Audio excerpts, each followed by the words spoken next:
Suara Muda Kelas Pekerja sebagai saya Partai Buruh, tentunya kita akan menyuarakan nilai-nilai Partai Buruh. Nah, Partai Buruh itu punya platform namanya Welfare State. Apa? Welfare State. Welfare State. Atau negara kesejahteraan. Oke. Bukan hanya sekedar jargon, tapi dia punya konsep. Oke. Nah, Welfare State itu dia punya 3 pilar, ya. Singkatnya seperti itu. Yang pertama, pilar pertama adalah redistribusi kekayaan. Lalu yang kedua ada kesetaraan kesempatan. Lalu yang terakhir ada tanggung jawab publik. Misal, ya presiden Partai Buruh menjadi menteri begitu, lalu diarahkan untuk mengambil kebijakan yang merugikan buruh. Misal contoh. Ya, tentu saya akan menyuarakan di dalam internal Partai Buruh untuk tidak dilakukan begitu. Konstituen Partai Buruh ya, itu kan sebenarnya gaya politik lama lah Indonesia itu, suka nyiram-nyiram ya kalau mau pemilu tuh. Nah, makanya karena ada Partai Buruh, maka aktivitas politik itu nggak hanya 5 tahun sekali, atau para buruh ini dia nggak hanya didatangi setiap 5 tahun sekali. Harusnya jadi daily working party ya. Daily working party. Tentu Suara Muda Kelas Pekerja ataupun Partai Buruh akan terus bersama rakyat pekerja. Tapi kita harus menggarisbawahi bahwa partai politik adalah untuk melakukan melakukan penetrasi kekuasaan di dalam pemerintahan. Tentunya untuk menggeser sumber daya kekuasaan untuk keberlanjutan ekosistem kolektif kerja. Nggak saklek juga sebenarnya. Oposisi itu kan sebenarnya kayak kelihatannya saklek gitu. Enggak, gue nggak akan gabung pemerintahan. Enggak juga. Enggak juga. Gabung pemerintahan itu kan seolah-olah selalu dilihat dari lapisan moral gitu. Kayak gabung pemerintahan berarti musuh rakyat gitu. Padahal kan enggak juga gitu. Gabung pemerintahan ada agenda strategis yang bisa dituju. Saya kira penting untuk melihat bahwa Undang-Undang Ketenagakerjaan ini sebagai satu agenda penting bagi kelas pekerja untuk bisa memastikan bahwa seluruh gerakan, seluruh perjuangan mereka mampu diakomodir negara lewat perundang-undangan. Karena secara political will, jujur sekali, negara kita itu tidak ada keberpihakan kepada buruh. Kalau mau bicara kenapa kemudian buruh di Indonesia nggak layak pakai gitu ya oleh perusahaan-perusahaan investasi, suka kabur dan semacamnya. Saya kira logikanya perlu digeser dulu, Mas. Gitu. Negara ini dia berani melakukan investasi besar-besaran gitu, memberikan ruang investasi besar-besaran kepada asing, kepada Barat gitu ya. Tapi mereka saya belum melihat bahwa negara secara serius melakukan investasi ke rakyatnya. Sikap kami di May Day tentunya kami ingin menggeser posisi corak ekonomi politik Indonesia ini yang bercorak kapitalisme neoliberal menjadi lebih ke sosialisme. Kalau kemarin Wapres Gibran bicara banyak tentang AI, saya kira dia hanya AI dan demografi ya. Saya kira dia hanya mendorong kita untuk masuk ke koridor individu-individu lagi. Mengindividualisasi lagi. Apa argumennya? Keterampilan skill dinaikkan ya. Kayak gitu. Akhirnya apa? Akhirnya kita pekerja selalu kembali ke individu dan bersaing gitu. Dengan satu sama lain. Kenapa nggak dibangun satu proyek gitu ya, politik ya, proyek ekonomi ya, untuk bisa membangun unit usaha kolektif untuk para bonus demografi.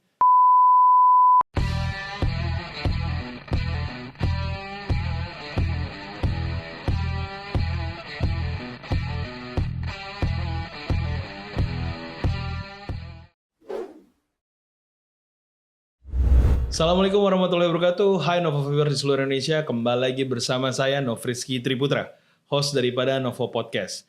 Kali ini di episode terbaru kita akan bicara dengan Mas Zidan Faizi, Ketua daripada Suara Muda Kelas Pekerja. Saya Parta daripada Partai Buruh. Luar biasa sekali. Masih muda tapi pengalamannya segudang dan benar-benar bisa merepresentasikan suara-suara daripada buruh.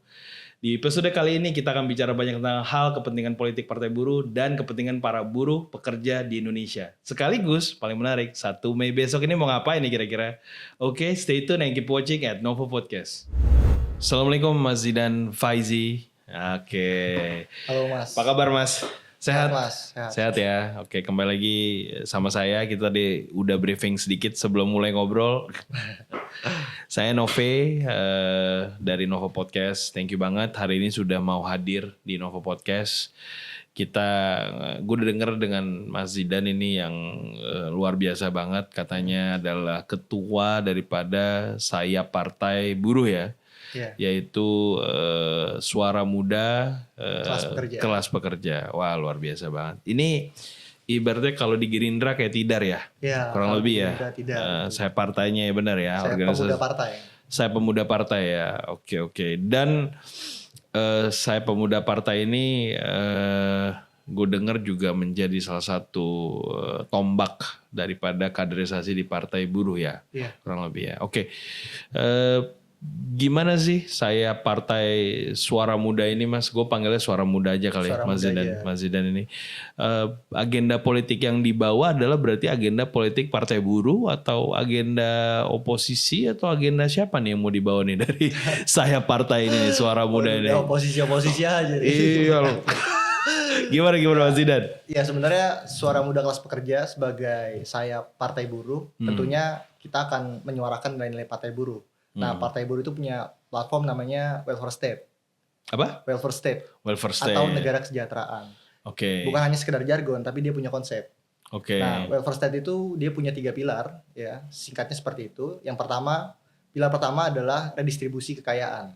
Redistribusi kekayaan. Jadi di negara kita yang punya kesenjangan sangat jurang begitu ya. Tentu redistribusi kekayaan perlu dilakukan lewat pajak progresif kepada para perusahaan-perusahaan tambang ya, perusahaan-perusahaan yang besar. Nah, itu dipajaki untuk diserap ke APBN, lalu kemudian digunakan untuk jaminan sosial dan pengaman sosial lainnya bagi warga negara khususnya kelas pekerja. Gitu. Itu yang pertama. Lalu yang kedua ada kesetaraan kesempatan.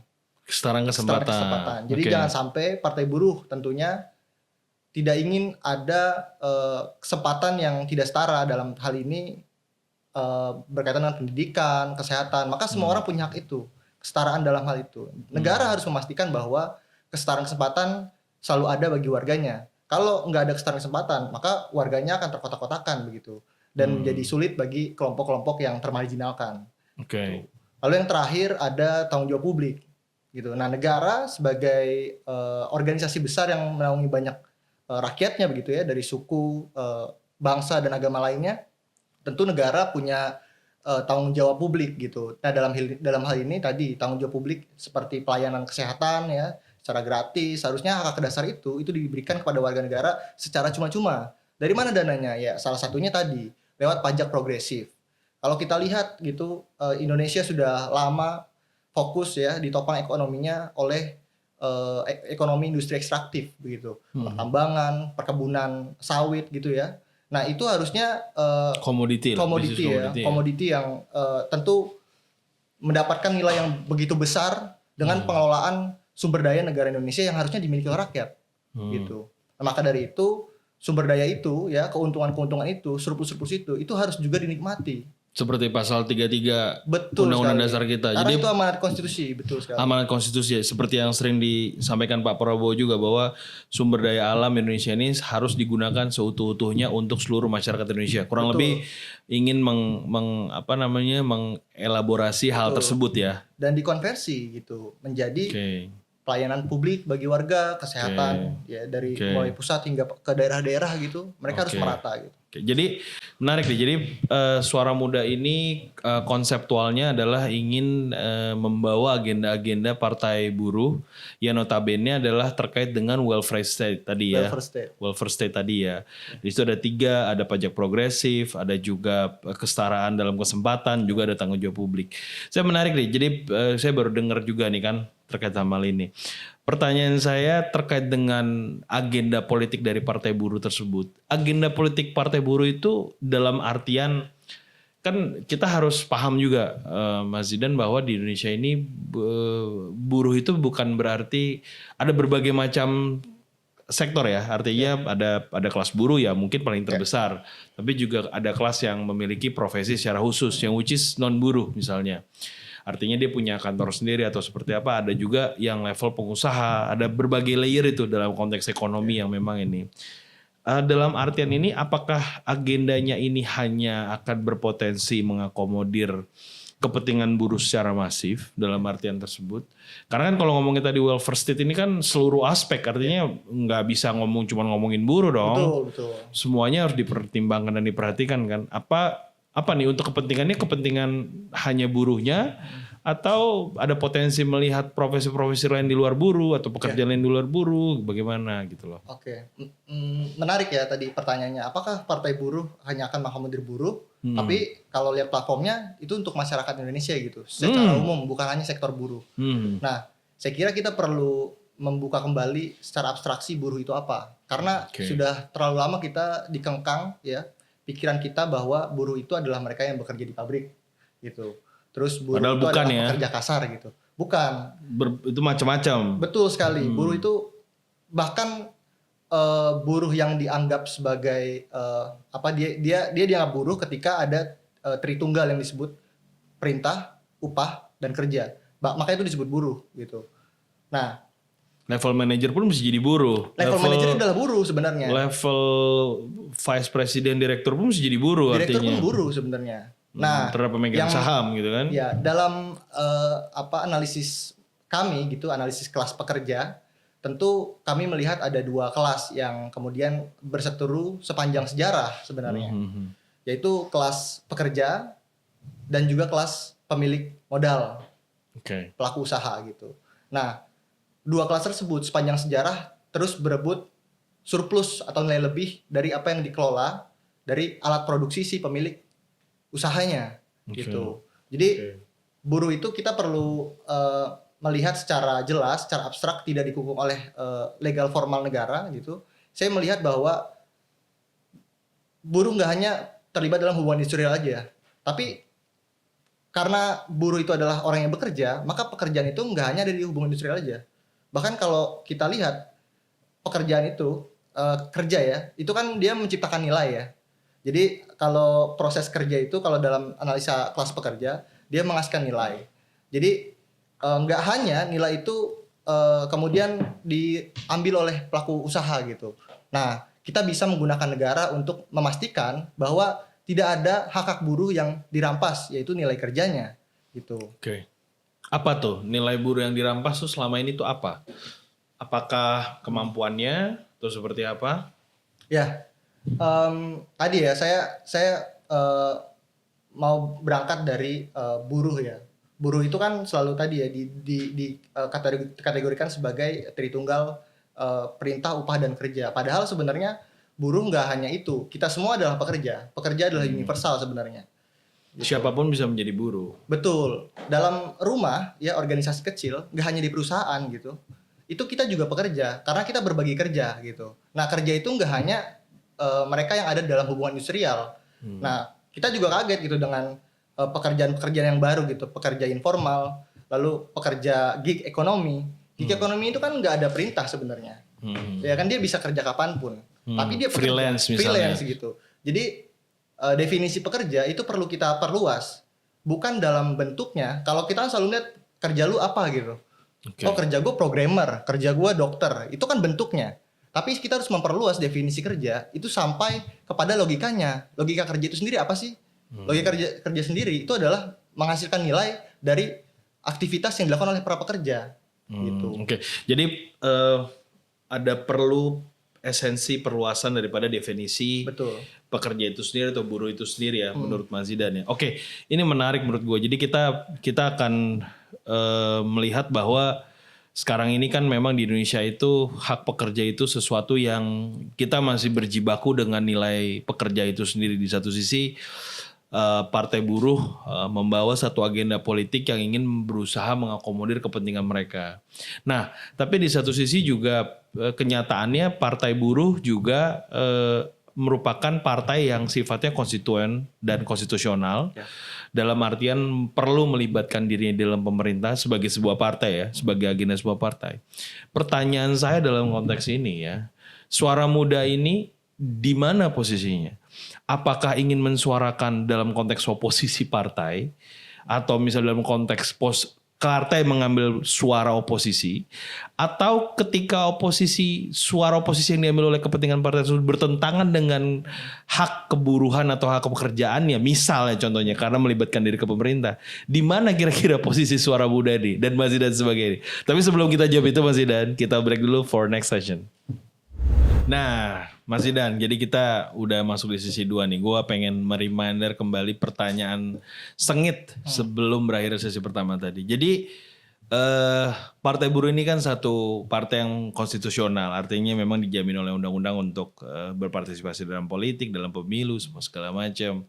Nah, kalaulah kita berandai-andai tadi kan Mas Zidan udah cerita bagaimana sikap politik, agenda politik Partai Buruh. Nah, kalau misalnya Partai Buruh ternyata misalnya bergabung dalam pemerintah nih, ternyata misalnya contoh Ketua Partai Buruh memiliki posisi sebagai salah satu menteri misalnya, pembantu presiden, ya kan? Nah, dalam situasi seperti tersebut, dalam hal tersebut, apakah posisi tersebut artinya tetap masih sejalan dengan Partai Buruh? Dan kedua pertanyaannya adalah posisi suara muda ini ada di mana? Posisi mahasiswa ini ada di mana sebagai ketua suara muda nih?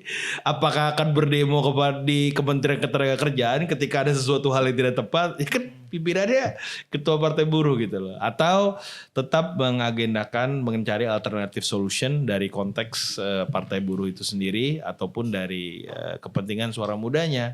Gitu. Jadi menurut Mas Zidan ini gimana nih? Ya, kalau kami di Partai Buruh sebenarnya nggak anti dengan pemerintahan juga, karena ketika serikat berevolusi, Partai Buruh ini kan kumpulan serikat ya, dia berevolusi menjadi partai, maka ada satu langkah yang berbeda dari serikat. Ya, tujuan utama kami ya berevolusi menjadi partai adalah kekuasaan tentunya. Oke. Ya. Mengambil kekuasaan secara legitimasi ya. Secara legal, secara konstitusional. Ya, makanya kita lewat partai peserta pemilu gitu. Jadi nggak ada masalah ketika Partai Buruh masuk ke dalam pemerintahan Prabowo Gibran. Ya, karena bagi saya kekuasaan perlu direbut dan kita perlu mengelola dana ya negara secara kolektif untuk menggeser semua proyek-proyek yang kemudian di dalam pemerintahan Prabowo Gibran ya yang diisi oleh oligarki begitu bara ya dia harus diarahkan kepada proyek-proyek yang lebih komunal dan kolektif begitu yang lebih menguntungkan masyarakat ya. Jadi kalau misal kita mau ambil contoh di MBG gitu ya, dalam konsepnya MBG itu bagus, sangat bagus dan sangat sosialis gitu. Tapi dalam pelaksanaannya ternyata dia diarahkan pada pasar bebas lagi ya, dia diarahkan kepada vendor. Kenapa nggak dibangun setiap MBG itu dikelola oleh warga sekitar yang ada di dekat sekolah gitu. Jadi dikembalikan jadi di sektor kecil di situ ya. Jadi agar surplusnya akan berputar di sana dan membangunkan sektor ekonomi real yang ada di wilayah-wilayah. Jadi ini satu masukan dari suara muda dan boleh dikatakan merepresentasikan Partai Buruh kepada pemerintah terkait dengan proses MBG ya, pelaksanaan MBG. Tapi masih belum terjawab nih Mas Zidan nih. Gue masih penasaran nih. Jadi misal nih, namanya kan Menteri Pembantu Presiden. Iya kan, misalnya kebijakan mengeluarkan satu kebijakan yang kontroversial, misalnya yang saya nggak tahu, kita berandai-andai kan namanya kementerian mengambil posisi gaji ke-13 tidak perlu diadakan. Misalnya contoh. Posisi suara muda ini ada di mana? Misalnya contoh.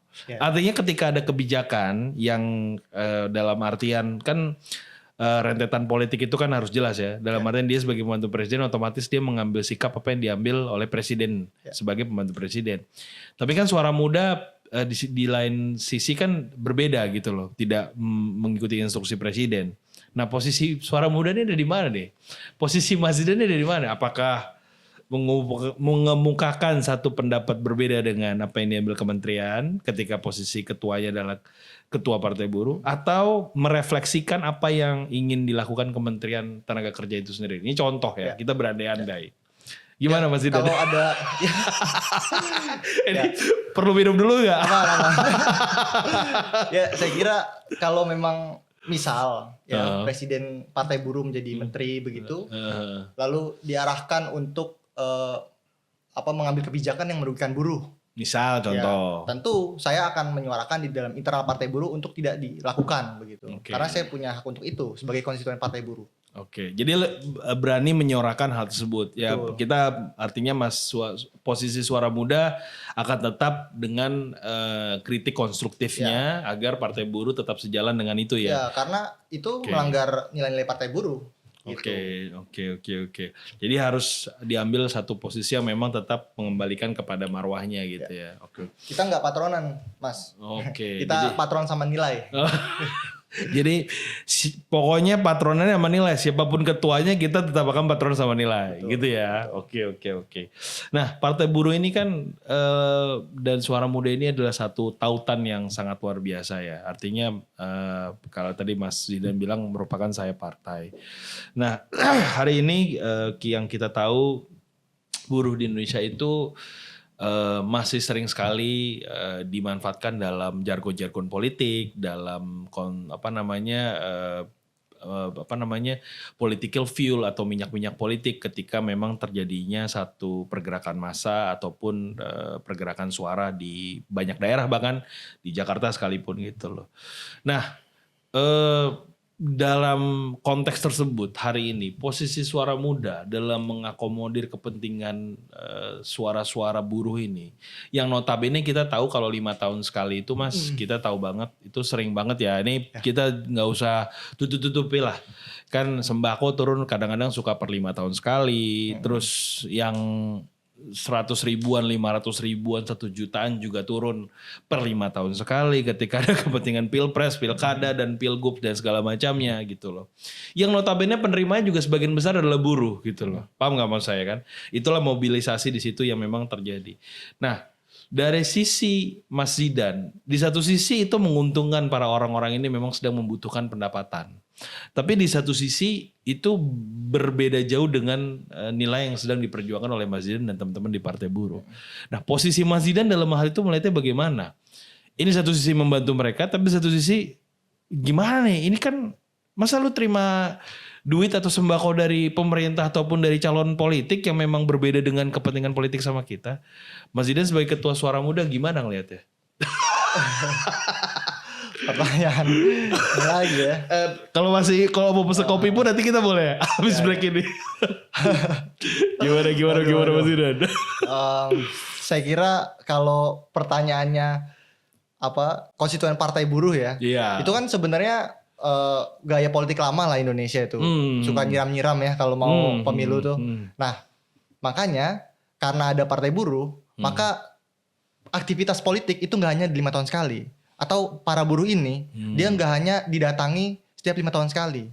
Harusnya jadi daily working party ya? Daily working party. Okay. Makanya diciptakan Partai Buruh agar aktivitas politik mereka tidak keluar dari apa yang menjadi kepentingan Partai Buruh. Tapi ketika konstituennya sendiri bereaksi atas penyiraman yang memang hanya terjadi 5 tahun sekali di situasi pilkada, pilgub dan segala macamnya itu, sikap Partai Buruh bagaimana melihatnya? Apakah menegur mereka pada para buruh misalnya di lokasi tertentu, misalnya di Tangerang atau di mana, di dekat kawasan industri, itu bagaimana tuh caranya ininya? Apa tetap ya sudah oke, diperkenankan, tapi di satu sisi mereka harus tetap bersama kita? Apa saya belum paham nih, gimana nih menurut Mas Zidan nih?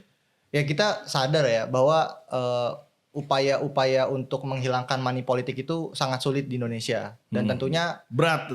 Dan tentunya kita belum punya satu pengalaman baik dalam hal itu gitu. Nah, saya kira kita nggak punya kekuatan atau power untuk bisa melarang mereka gitu mendapatkan itu. Karena itu ada terjadi di hal-hal yang nggak kita tahu, yang nggak bisa kita kontrol gitu. Gitu. Dan menurut kami itu bukan hal yang perlu dipermasalahkan gitu dalam hal ini. Karena bagi kami selama konstituen itu mengikuti aturan partai ya, dalam tanda kutip dia terus tegak lurus bersama partai ya, mendukung partai untuk memenangkan kekuasaan, saya kira gak ada masalah gitu ya. Oke. Jadi artinya selama hal tersebut tidak bertentangan atau tetap sejalan dengan marwah kepartaian ataupun marwah sayap partai dalam hal ini Suara Muda, itu masih diberikan ruang untuk ditoleransikan gitu, kurang lebih jawaban Mas Zidan mengarah ke sana ya. Oke. Tapi dalam konteks tersebut ya, saya ada pertanyaan yang cukup menggelitik ini. Posisinya Suara Muda ini kan sama Partai Buruh ini kan cukup kontroversial dalam konteks ingin merebut kekuasaan. dalam konteks hal tersebut, sebenarnya hari ini nih April 2025, posisi Partai Buruh dan Suara Muda ini lebih dekat kemana dalam artian tersebut? Lebih dekat ke oposisi dalam artian secara merapatnya, atau lebih ingin terlibat di pemerintahan Prabowo Gibran? Nah, tapi sebelum kita jawab, kita break dulu. Kembali ke sesi 3 abis ini guys. Oke, jadi Mas Zidan, kita kembali lagi ke pertanyaan sebelum berakhir sesi 2. Gue reminder sekali lagi nih. Jadi dalam hari ini nih, dalam konteks hari ini nih, sikap Suara Muda, sikap politik Suara Muda dan sikap politik Partai Buruh hari ini 2025 April, itu kemana lebih cenderungnya? Apakah lebih merapat ke oposisi dalam artian agenda politik dan potensi kebijakan yang diambil? Atau lebih mengarah bergabung bersama pemerintahan Prabowo Gibran? Ini pertanyaan yang menurut saya sangat umum karena kita bertanya kepada partai politik dan saya partai politik. Jadi sikap ini memang harus diambil, salah satu bagaimanapun harus akan diambil. Nah menurut Mas Zidan gimana nih sebagai ketua Suara Muda? Ya, tentu Suara Muda Kelas Pekerja ataupun Partai Buruh akan terus bersama rakyat pekerja. Tapi kita harus menggarisbawahi bahwa partai politik adalah untuk melakukan melakukan penetrasi kekuasaan di dalam pemerintahan. Tentunya untuk menggeser ya, sumber daya kekuasaan untuk keberlanjutan ekosistem kolektif kerja. Jadi dalam artian tersebut lebih ke arah oposisi ya, dalam artian ingin menggeser komponen-komponen pemerintahan saat ini ya. Enggak saklek juga sebenarnya, oposisi itu kan sebenarnya kayak kelihatannya saklek gitu. Gue gak akan gabung pemerintahan, enggak juga. Enggak juga. Gabung pemerintahan itu kan seolah-olah selalu dilihat dari lapisan moral gitu. Kayak gabung pemerintahan berarti musuh rakyat gitu. Padahal kan enggak juga gitu. Gabung pemerintahan ada agenda strategis yang bisa dituju. Kita mau untuk bicara mendukung kepentingan buruh. Tentu, misal kita mau bicara, sekarang lagi ada rancangan undang-undang draft ketenagakerjaan yang baru. Ya. Nah, itu kan jadi satu agenda yang harus dilakukan berbondong-bondong oleh kelas pekerja ya, karena secara political will negara seringkali isu-isu kesejahteraan buruh itu ada di nomor sepatu Anda. Dikesampingkan lah. Kesampingkan gitu. Di nomor sepatu lah 41, 42 ya. Nomor paling belakang gitu. Nah, satu-satunya payung hukum ya yang bisa kita lakukan adalah undang-undang. Main ke hukum dan perundang-undangan. Jadi menurut Mas Zidan saat ini kebijakan ketenaga kerjaan yang baru sekitar umur pemerintahan 150 harian. Kebijakan ketenaga kerjaan yang diambil oleh Pak Prabowo dan Mas Gibran ini bagaimana menurut Mas Zidan? Apakah sudah lebih mengakomodir kepentingan buruh dalam artian yang sedang diperjuangkan oleh Partai Buruh dan Suara Muda ini, atau malah sebaliknya? Gimana menurut Mas Zidan? Ya, kalau bicara ketenaga kerjaan di Indonesia, saya kira yang pertama perlu kita lihat adalah bagaimana Undang-Undang Cipta Kerja masuk dan menerobos ya kesejahteraan buruh. Pada zaman Pak Jokowi kemarin. Pada zaman Pak Jokowi gitu. Dan kita tahu bahwa Prabowo Gibran ya pernah berjanji untuk membuka 17 juta kalau nggak salah ya lapangan pekerjaan. Tapi sampai saat ini saya belum melihat roadmap yang konkret dalam hal itu. Dan kita tahu 3 tahun ke belakang ya, data BPS mengatakan ada 2,4 juta PHK massal yang terjadi di Indonesia. Gitu. Jadi saya kira penting untuk melihat bahwa Undang-Undang Ketenaga Kerjaan ini sebagai satu agenda penting bagi kelas pekerja untuk bisa memastikan bahwa seluruh gerakan, seluruh perjuangan mereka mampu diakomodir negara lewat perundang-undangan. Karena secara political will, jujur sekali, negara kita itu tidak ada keberpihakan kepada buruh. Jadi menurut Mas Zidan sampai hari ini kebijakan yang telah diambil oleh Pak Prabowo ini masih belum menunjukkan roadmap konkret terhadap perbaikan. Atas dampak yang hadir daripada Undang-Undang Cipta Kerja yang diputuskan pada rezim Pak Jokowi. Kurang lebih begitu ya saya tangkap ya. Dalam artian hal tersebut, tapi kan kita melihat bahwa roadmap ini menurut saya tidak mungkin dicapai dalam waktu 150 hari. Itu masih bicara 3 bulan, 4 bulanan kan gitu loh. Artinya dia butuh waktu yang lebih lama dalam artian hal tersebut gitu loh. Nah, tapi dalam kontekstual tersebut, saya ingin mempertanyakan dalam artian agenda politiknya ini mau kira-kira targetnya berapa lama nih merasa bahwa Pak Prabowo sama Mas Gibran harus mencapai hal ini. Setahun, 2 tahun, atau 3 tahun, atau berapa lama gitu loh. Artinya dari sisi partai buruhnya, kepentingan partai buruh dan suara mudanya, kira-kira berapa lama waktu yang menurut Mas Zidan itu achievable, artinya bisa dicapai oleh Pak Prabowo sama Mas Gibran untuk mencapai roadmap yang diharapkan itu. Itu pertama. Kedua,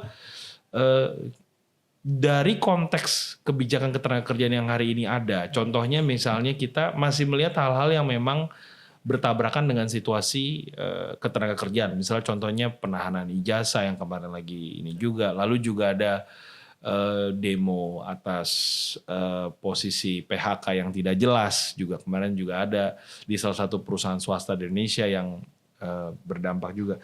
Tapi di satu sisi kebijakan hal ini kan sangat patut untuk diperjuangkan oleh suara muda dan partai buruh.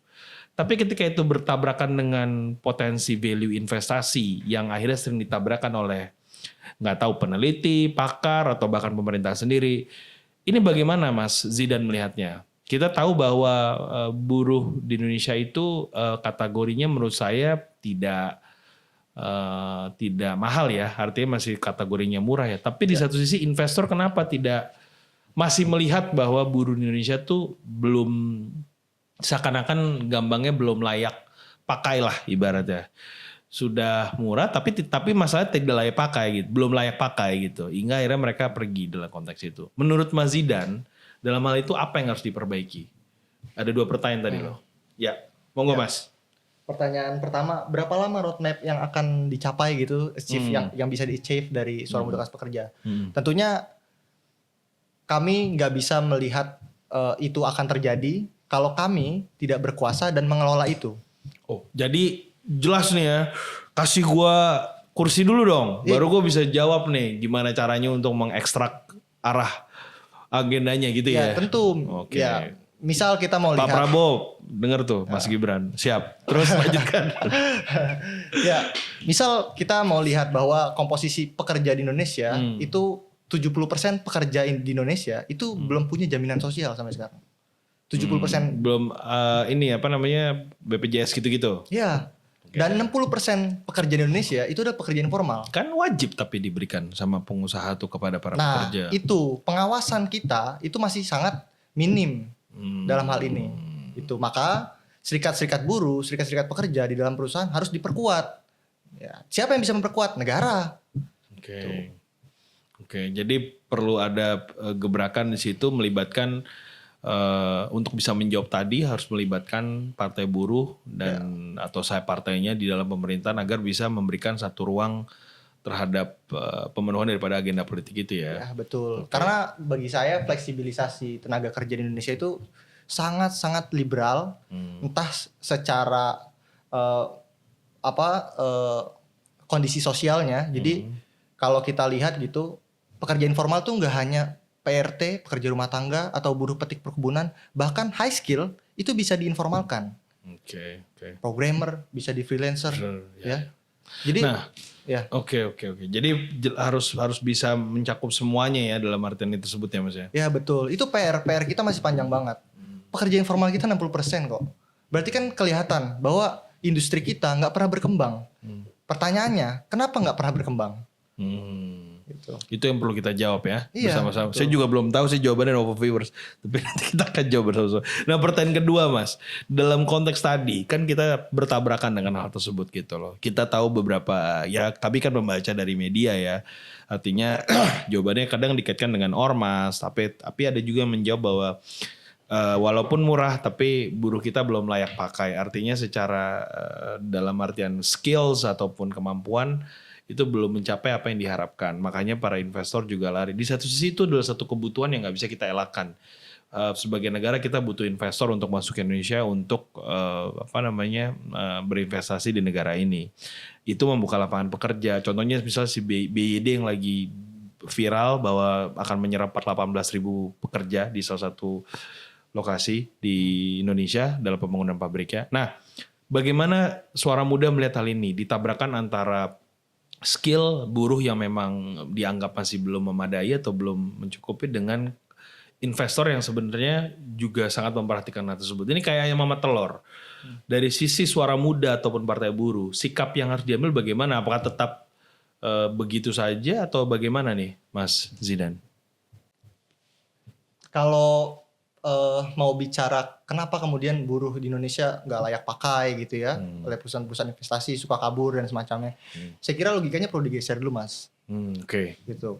Negara ini dia berani melakukan investasi besar-besaran gitu, memberikan ruang investasi besar-besaran kepada asing, ya, kepada Barat gitu ya. Tapi mereka saya belum melihat bahwa negara secara serius melakukan investasi ke rakyatnya. Apa yang saya maksud? Kenapa selalu industri kita berangkat dari atas gitu, dari industri besar, korporasi besar?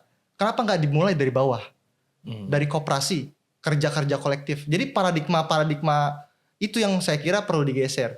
Kalau proyek yang masuk adalah korporasi, maka buruh-buruh itu akan terindividualisasi secara terus-menerus. Gitu. Nah, kalau negara punya political will untuk menyejahterakan ya pekerja yang itu adalah masyarakatnya sendiri gitu, saya kira negara harus memahami bahwa harus ada proyek pembangunan ekonomi yang berakar dari bawah. Gitu. Oke, jadi artinya peran negara di situ harus dilibatkan jika memang belum memadai atau belum dianggap mampu, maka harus ada keterlibatan dari pemerintah untuk membuat mereka semua jadi mampu. Betul. Artinya ada satu gerakan kolektif yang membuat agar para buruh ini menjadi lebih skill daripada yang seharusnya gitu ya. Oke, jadi di situ poinnya dari Mas Zidan ya. Jangan nyalain jangan nyalain buruhnya dong. Jangan nyalain investor juga, tapi di sini ada harus peran negara dalam membuat image tersebut jauh daripada buruh-buruh yang ada di Indonesia. Gitu kurang lebih ya Mas ya. Oke. Nah, ini pertanyaan terakhir nih, pertanyaan pamungkas nih Mas. Sebelum kita menuju akhir sesi kita nih Mas. Yang mungkin semua pengen dengar. Ini kan kita menuju 1 Mei Mas. Menuju 1 Mei. Hari Buruh Nasional ya, luar biasa nih. Nah, ini agenda yang ingin dibawa nih dari Partai Buruh dan teman-teman Suara Muda nih apa? Apakah naik UMR lagi? Apa nih yang mau dicapai nih? Apakah kesejahteraan di bagian mana nih yang dibawa? Satu itu pertanyaannya. Dan yang kedua pertanyaan pamungkasnya adalah ketika pemerintahan Prabowo Gibran tidak memberikan apa yang Suara Buruh sampaikan atau mengakomodir, bagaimana sikap Partai Buruh dan sikap Suara Muda? Silakan Mas Zidan. Ya, sikap kami di May Day tentunya kami ingin menggeser posisi corak ekonomi politik Indonesia ini yang bercorak kapitalisme neoliberal menjadi lebih ke sosialisme. Okay. Jadi kita harus mulai gitu mengelola secara kolektif sumber daya negara kita dibanding dikelola melulu oleh mereka-mereka lagi gitu, yang tidak berkompeten. Karena kita sekarang berhadapan dengan perang dagang, globalisasi kapital, trade wars, ya, imperialisme dengan gaya yang lebih formal gitu. Terus kita menghadapi otomasi AI. Saya kira hal-hal itu perlu dihadapi dengan paradigma kolektif. Kalau kemarin Wapres Gibran bicara banyak tentang AI, saya kira dia hanya AI dan demografi. AI dan demografi ya. Saya kira dia hanya mendorong kita untuk masuk ke koridor individu-individu lagi, mengindividualisasi lagi. Apa argumennya? Keterampilan skill dinaikkan ya, kayak gitu. Akhirnya apa? Akhirnya kita pekerja selalu kembali ke individu dan bersaing gitu. Dengan satu sama lain. Kenapa nggak dibangun satu proyek gitu ya, politik ya, proyek ekonomi ya, untuk bisa membangun unit usaha kolektif untuk para bonus bersama. Demografi. Jadi kita harus tahu gitu, model organisasi itu nggak cuma perusahaan. Perusahaan itu kan organisasi yang besar ya, yang dia punya tujuan untuk menghasilkan sesuatu.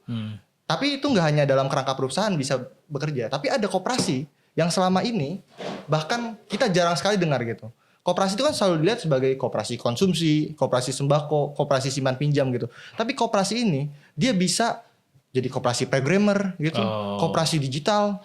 Jadi bentuk kolektifnya adalah koperasi. Betul. Dan itu membuat ruang kerja lebih demokratis tentunya. surplus dari hasilnya bisa dimusyawarahkan, mau kemana hasilnya nih, gitu. Dan pekerja pastinya punya kontrol sendiri terhadap alat kerjanya. Gitu. Saya kira. Jadi pemberdayaan secara kolektif itu yang sebenarnya harus dilakukan, dan itu agenda politik yang ingin dibawa di 1 Mei ini. Ya, jadi dan ada Satgas PHK. Satgas PHK. Jadi yang ingin dilakukan agar tidak boleh orang sembarangan saya di PHK gitu. Ya betul. Karena tadi kita melihat dampak-dampak dari perang dagang ya, begitu. Saya kira Bung Presiden Said Iqbal itu memberikan satu tawaran yang sangat baik dan bagus ke Presiden Prabowo. Namun satu hal, Satgas PHK dia harus diradikalisasi lagi. Jadi bukan hanya sebagai pengawas secara independen antara buruh dan pengusaha, tapi dia bisa mengkolektivisasi data-data buruh yang ter-PHK.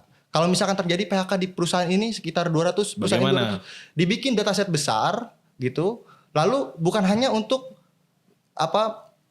link and match aja ke perusahaan baru, tapi data buruh yang ter-PHK ini, karena buruh PHK itu kan Bung, dia kalau udah di PHK biasanya di umur 30-35. Kita tahu bahwa lowongan kerja kita sudah menipis. Bukan hanya sudah menipis, tapi ageism. Sangat terpaku dengan umur.